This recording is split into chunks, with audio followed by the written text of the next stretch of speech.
గంజాయి, అక్రమ మద్యం, పేకాట, మట్కా వంటి అసాంఘిక కార్యకలాపాలను సహించమని డీఎస్పీ శ్రీనివాసులు చెప్పారు. అలాంటి వారిపై కఠిన చర్యలు తీసుకుంటామన్నారు. రాజ్యాంగంలో డైలీ బేసిస్ పైన ఇప్పుడు స్ట్రైక్ డ్రైవింగ్ కావచ్చు, హెల్మెట్లెస్ డ్రైవింగ్ కావచ్చు, పిల్లల సైలెన్సర్ తీసుకెళ్లడం కావచ్చు, దీనిపైన ఇప్పుడు సుమారుగా ఒక 15 నుంచి 20 బైకులు సీజ్ చేయడం జరిగింది. తల్లిదండ్రులు కూడా పిలిచి కౌన్సిలింగ్ చేయడం జరిగింది. కొత్తగా సబ్ డివిజన్లో ఏం చేయబోతున్నామంటే ఒక 10-15 రోజుల్లో ప్రొజెక్టర్ స్క్రీన్ పెట్టుకొని యాక్సిడెంట్లు, లైవ్ యాక్సిడెంట్లు ఏం జరిగాయి అవి, తర్వాత వాళ్ళకి ఒక మెసేజ్ ఇచ్చేటట్లు వీడియోస్ చూపిస్తే కనీసం వాళ్ళు హెల్మెట్ పెట్టుకుంటారు. తల్లిదండ్రులు కూడా చూపించడం జరుగుతుంది. పిల్లల్ని జాగ్రత్తగా చూసుకుంటారు.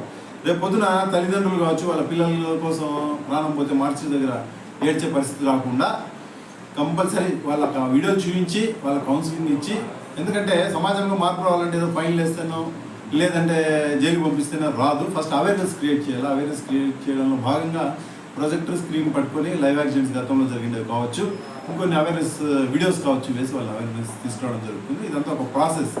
ఒక 15 డేస్లో ఇది కూడా స్టార్ట్ చేయడం జరుగుతుంది. ప్రస్తుతానికి టౌన్ ఇన్స్పెక్టర్ గారు పోలీస్ స్టేషన్ వేసి చూపిస్తున్నారు.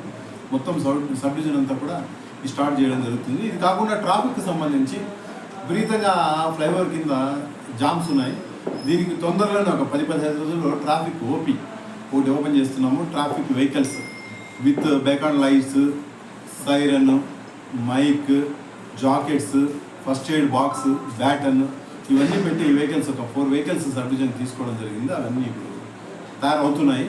అది కూడా ఒక 10-15 డేస్లో స్ట్రీమ్ లైన్ చేయడం జరుగుతుంది. కొంచెం ఇంకా బ్రీతింగ్ టైం కావాలి కాబట్టి ఒక 1 మంత్లో అన్ని కూడా